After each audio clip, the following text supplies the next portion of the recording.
Motion in straight line, इसके बाद motion in a plane बनता है। इस चैप्टर में थोड़ा सा ना पेशेंस की जरूरत पड़ती है, स्थिरता की जरूरत पड़ती है। जल्दीबाजी से आप conceptual chapter motion in straight line चीजें नहीं सीख सकते।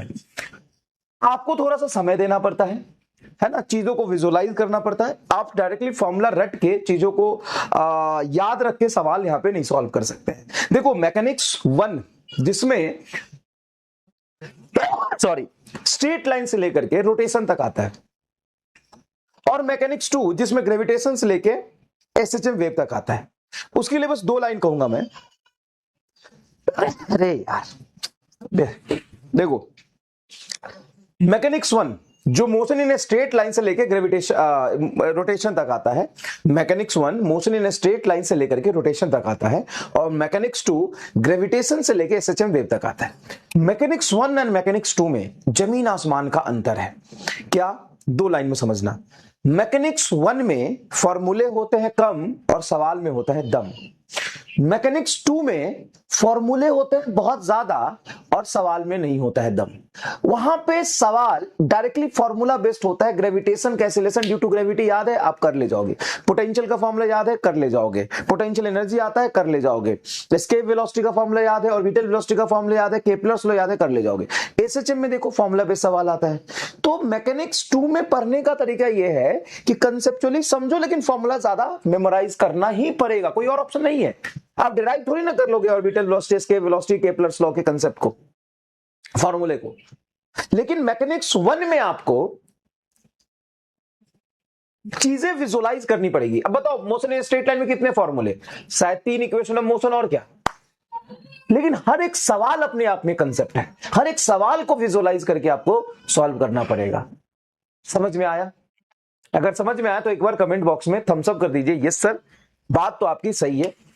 अब सर जी देख लीजिए, रोटेशन की बात करें तो moment of inertia he 4 lecture चलता है, 5 लेक्चर, और उसमें क्या ही फॉर्मूला है पैरेलल एक्सिस थ्योरम। लेकिन अब उसमें स्फीयर इधर घुमा दिया, इधर घुमा दिया, स्फीयर को डिस्क में बदल दिया, डिस्क को प्लेट में बदल दिया, एक्सिस इधर से उधर कर दिया, दिमाग का दही बन जाता है। आप वहां पे सीधा मोमेंट ऑफ इनर्शिया का फॉर्मूला याद रख के सवाल नहीं कर सकते। लॉज ऑफ मोशन में सुनो ना, लॉज ऑफ मोशन में जितने टॉपिक उतने फॉर्मूला, बस भाई। और क्या है लॉज ऑफ मोशन में? काइनेमेटिक्स का, स्टैटिक का, अब अजीबोगरीब सवाल बन सकते हैं, लेकिन फॉर्मूला ज्यादा नहीं है। तो सवाल ही अपने आप में, हर सवाल कंसेप्ट होता है, वहां पे कंसेप्ट समझ के आप सवाल कर सकते हैं। समझ गए? क्लियर है? चलिए, लेकिन उसके लिए जो सबसे ज्यादा जरूरी है वो नेक्स्ट पेज पे मैंने लिखा है। ये क्या है ये समझिए। ये अपने आप में फिजिक्स का सार भी है और आपके तैयारी का भी ये सार है। क्या है जरा समझिएगा ध्यान से। Direction is more important than speed. Speed मतलब क्या होता है? स्पीड मतलब क्या होता है? क्या होता है स्पीड मतलब? जनरल वर्ड स्पीड, फिजिक्स का स्पीड छोड़ो, जनरल बोलचाल की भाषा में, डेली लाइफ की भाषा में, बचपन से ही तुम्हारे दिमाग में स्पीड का एक इमेज सेट है। वो क्या है?